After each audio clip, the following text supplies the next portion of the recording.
ओम शांति। अव्यक्त मुरली है 21 जनवरी 1969, 21 जनवरी 1969। शरीर छूटा परंतु हाथ और साथ नहीं। सभी अव्यक्त मूर्त हो बैठे हो। व्यक्त रूप में रहते अव्यक्त स्थिति में रहना है। जब अव्यक्त स्थिति में स्थित हो जाएंगे तो उस अव्यक्त स्थिति में कोई उलझन नहीं रहेगी। वर्तमान समय चल रहे सभी पाठ आप बच्चों को अतिशीघ्र अव्यक्त बनाने के साधन हैं। डगमग होने की ज़रूरत नहीं। शुरू में यज्ञ की स्थापना भी अनायास ही हुई थी। जब आप शुरू में यज्ञ की स्थापना में आए थे तो आप सभी से निश्चय के पत्र लिखवाए थे। यही निश्चय लिखाते थे कि अगर ब्रह्मा चला जाए तब भी हमारी अवस्था, हमारा निश्चय अटल रहेगा। वह निश्चय पत्र याद है? निश्चय उसको कहा जाता है जिसमें किसी भी प्रकार का, किसी भी स्थिति अनुसार विघ्न के समय संशय नहीं आता। परिस्थितियां तो बदलनी ही हैं, बदलती ही रहेंगी, लेकिन आप जैसे गीत गाते हो ना, बदल जाए दुनिया ना बदलेंगे हम। तो ऐसे ही आप सभी निश्चय बुद्धि आज के संगठन में बैठे हुए हो। आपकी मम्मा आप सबको कहा करती थी कि निश्चय के जो भी आधार अब तक खड़े हैं वह सब आधार निकलने ही हैं, और निकलते हुए भी उसकी नींव मजबूत है। अगर नींव मजबूत नहीं तो आधार की आवश्यकता है। आधार कौन सा? बाबा का आधार, संगठन का आधार, परिवार के नियमों का आधार नहीं छोड़ना। परंतु सब परीक्षा के समय जो सीन सामने आती है उसमें निश्चय तो नहीं टूटा। निश्चय अटूट होता है, वह तोड़ने से टूटता नहीं। ऐसे ही निश्चय बुद्धि गले के हार हैं। क्या ब्रह्मा आपका बहुत प्यारा है? था नहीं, परंतु है। तो क्या वह नहीं कहा करते थे? बातें तो सभी बोली हुई हैं। समय पर याद आना ही तीव्र पुरुषार्थ है।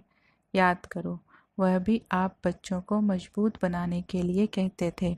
बाप दादा ने बच्चों का इतना श्रृंगार किया है, तो क्या बच्चे इतना श्रृंगारधारी नहीं बने हैं? एक दिन ऐसा समय आएगा जो इस बाप दादा के श्रृंगार को याद करेंगे। तो अभी वह समय है। पहले तो वह अपने को निरहंकारी नम्रचित्त कहते हुए कई बच्चों को यह सुनाते थे कि मैं भी अभी संपूर्ण नहीं बना हूँ, मैं भी अभी निरंतर देही अभिमानी नहीं बना हूँ। लेकिन आपने अपने अनुभव के आधार से 3-4 मास के अंदर ध्यान दिया होगा, सम्मुख मिलने का सौभाग्य प्राप्त हुआ होगा, तो अनुभव किया होगा कि यह ब्रह्मा अब साकारी नहीं लेकिन अव्यक्त आकारी रूपधारी है। कुछ वर्ष पहले ब्रह्मा छोटी छोटी बातें सुनते थे, समय देते थे, लेकिन अब क्या देखा? इन छोटी छोटी बातों को न सुनने का कारण क्या था कि यह निरंतर याद में बीते। क्या आप बच्चों ने उनके तन द्वारा कभी नोट नहीं किया कि उनके मस्तक में सितारा चमकता हुआ नजर आता था? अव्यक्त स्थिति में जो होंगे उन्होंने अव्यक्त मूर्त को जाना, पहचाना। जो खुद नहीं अव्यक्त अवस्था में रहते थे उन्होंने अमूल्य रतन को पूरी रीत नहीं पहचाना। अभी भी स्थापना का कार्य ब्रह्मा का है, ना कि हमारा। अभी भी आप बच्चों की पालना ब्रह्मा द्वारा ही होगी। स्थापना के अंत तक ब्रह्मा का ही पार्ट है। आप सभी बच्चे सोचते होंगे कि ब्रह्मा द्वारा पढ़ाई कैसे होगी। यूं तो वास्तव में अवस्था के प्रमाण कैसे, क्योंकि क्वेश्चन उठना नहीं चाहिए, लेकिन कई बच्चों के अंदर प्रश्न तो क्या, लेकिन काफ़ी हलचल का सागर शुरू हो गया है। यह पहला पेपर बहुत थोड़ों ने पास किया। कुछ तो धीरे रखो।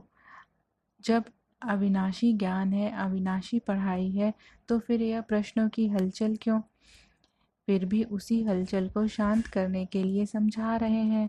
क्लास जैसे चलती है वैसे ही चलेगी। क्या सुनाएंगे? जो ब्रह्मा का तन मुकर्रर है तो मुरली उसी के तन द्वारा जो चली वही मुरली है। और संदेशियों द्वारा थोड़े समय के लिए जो सर्विस करते हैं उनको मुरली नहीं कहा जाता। उस मुरली में जादू नहीं है। बाप दादा की मुरली में ही जादू है, इसलिए जो भी मुरलियाँ चल चुकी हैं वह सभी रिवाइज करनी है। जैसे पहले पोस्ट जाती थी वैसे ही मुख्य सेवा केंद्र पर आबू से जाती रहेगी। क्या आपको 1 वर्ष पहले जो मुरली चली थी वह याद है? कल जो पढ़ी होगी वह भी याद नहीं होगी। कई पॉइंट्स ऐसी हैं जो कई बार पढ़ने से भी बुद्धि में नहीं ठहरती, इसलिए मुरली और पत्र का जैसे कनेक्शन होता है वैसे ही होगा। जैसे आप मधुबन में रिफ्रेश होने आते हो वैसे ही आएंगे। क्या करें, किससे मिलने आवें? अब फिर यह प्रश्न उठता है, किससे रिफ्रेश होंगे? जो लकी सितारे हैं अर्थात जो निमित्त मुख्य हैं उनके साथ पूरा संबंध जोड़कर, जो भी आपके सेवा केंद्र की रिजल्ट है, समस्याएं हैं, जो भी सेवा केंद्र की उन्नति है, जो भी नए नए फूल उस फुलवाड़ी से खिलते हैं, उनको भी संगठन का साक्षात कराने मधुबन में ले आना है। साथ साथ ऐसे संगठन के बीच बाप दादा निमित्त बनी हुई संदेशी द्वारा पूरी सेवा करेंगे। अभी कोई और प्रश्न रहा? आप सोचते होंगे कि लोग पूछेंगे कि आपका ब्रह्मा बाबा 100 वर्ष से पहले ही चला गया। यह तो बहुत सहज प्रश्न है, कोई मुश्किल नहीं। 100 के नज़दीक ही तो आयु थी। यह जो 100 वर्ष कहे हुए हैं यह गलत नहीं है। अगर कुछ रहा हुआ है तो आकार द्वारा पूरा करेंगे। 100 वर्ष ब्रह्मा की स्थापना का पाठ है, वह तो 100 वर्ष पूरा होना ही है। लेकिन बीच में ब्रह्मा के बाद ब्राह्मणों का जो पार्ट है वह अब चलना है। ब्रह्मा ने ब्राह्मण किस लिए रचे? क्या ब्रह्मा अपनी रचना को देखेंगे नहीं? क्या आपको अब संगम पर जिम्मेवारी का ताज नहीं देंगे? तो सतयुग में देवता कैसे बनेंगे? यहाँ की जिम्मेवारी ही वहाँ की नींव डालती है। इसलिए जो भी आप बच्चों से प्रश्न करते हैं उन्हें यही उत्तर दो कि ब्रह्मा की स्थापना तो चलनी ही है।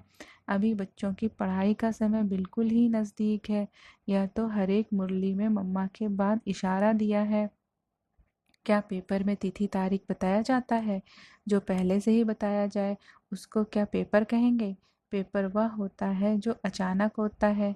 किसके मन में जो होता है वह अचानक नहीं होता। रिजल्ट में क्या देखा? पूरे पास नहीं हुए, कुछ ना कुछ कमी एक एक में देखी। फिर भी बहुत अच्छा, क्योंकि समय पुरुषार्थ का है, उस प्रमाण रिजल्ट अच्छी ही कहेंगे। बाकी तो बाप दादा दोनों ही एक बात पर खुश थे। वह कौन सी? बच्चों ने संगठन और स्नेह दोनों का सबूत दिया।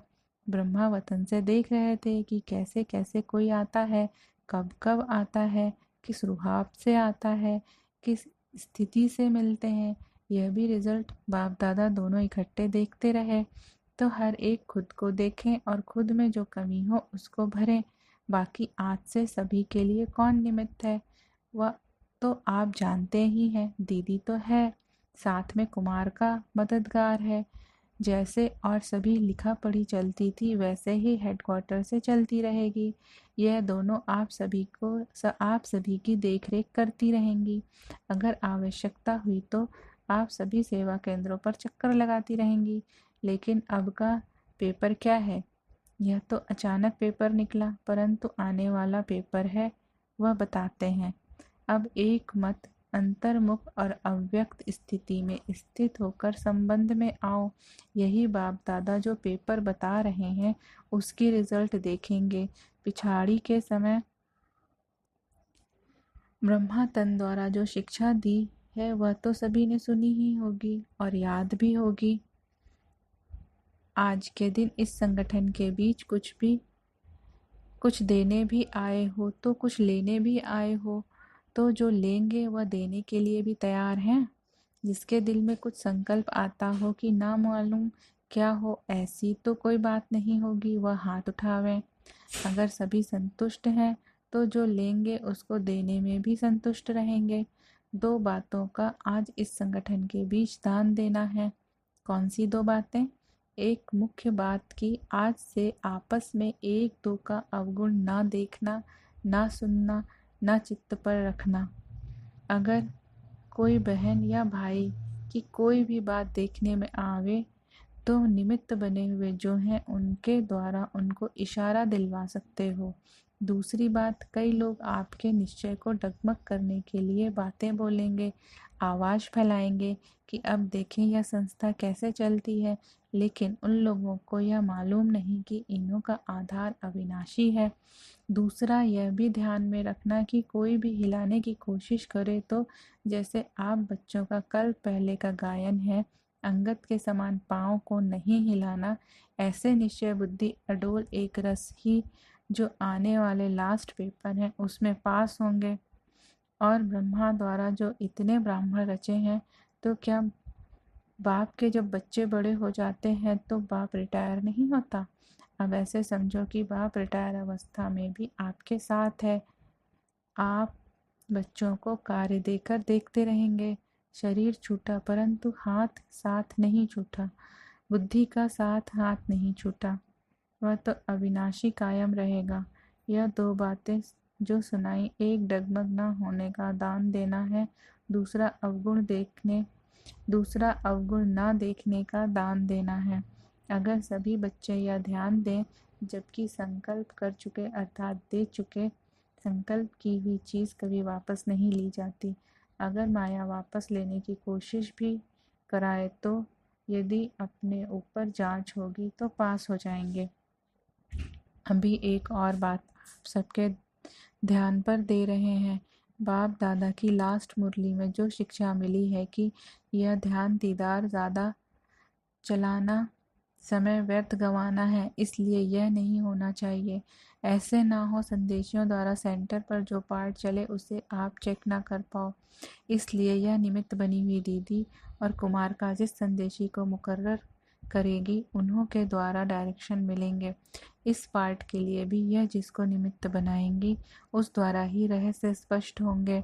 जैसे पिछाड़ी की मुरली में यह भी डायरेक्शन था कि भोग के समय बैकुंठ आदि में जाना व्यर्थ समय गंवाना है, क्योंकि यह घूमना फिरना अब शोभता नहीं। अब तो निरंतर याद की यात्रा और जो शिक्षा मिली है उसे प्रैक्टिकल लाइफ में धारण करने का सबूत देना है। अगर ब्रह्मा बाबा के साथ स्नेह है तो स्नेह की निशानी क्या है? स्नेह यह नहीं कि दो आंसू बहा दिए, परंतु स्नेह उसको कहा जाता है जिस चीज़ से उसका स्नेह था उससे आपका हो। उसका स्नेह था सर्विस से, पिछाड़ी में भी सर्विस का सबूत दिया ना, तो स्नेह कहा जाता है सर्विस से। प्यार उसकी आज्ञाओं से प्यार। बाकी कोई भी ऐसा ना समझे कि ना मालूम बिना हम बच्चों की छुट्टी के साकार बाबा को वतन में क्यों बुलाया, लेकिन छुट्टी दिलाते तो आप देते। इसीलिए ड्रामा में पहले भी देखा कि जो भी गए छुट्टी लेकर नहीं गए। इसलिए यह समझो कि ब्राह्मण कुल की ड्रामा में यह रस्म है, जो ड्रामा में नोंधी हुई है वह रस्म चली। यूँ तो समझते हैं कि आप सभी का बहुत प्यार साकार के साथ था नहीं है भी। प्यार नहीं होता तो इस सभा में कैसे होते? साकार में फॉलो करने के लिए इनका ही तन था, तो प्यार क्यों नहीं होगा? स्नेह था और है भी। यह बाप बच्चों की निशानी है, इससे साकार भी वतन में मुस्कुरा रहे हैं। बच्चों का स्नेह है तो क्यों मेरा नहीं? लेकिन वह जानते हैं कि ड्रामा में जो भी पार्ट होता है वह कल्याणकारी है, वह विचलित नहीं होते। वह तो संपूर्ण अचल अडोल स्थिर था और है भी, लेकिन आप बच्चों से 1000 गुना स्नेह उसमें जास्ती है। अब स्नेह का सबूत देना है, यह भी एक छिपने का खेल है। तो विचार सागर मंथन करो, हलचल का मंथन ना करो। जो शक्ति ली है उनको प्रत्यक्ष में लाओ। भारत माता शक्ति अवतार अंत का यही नारा है।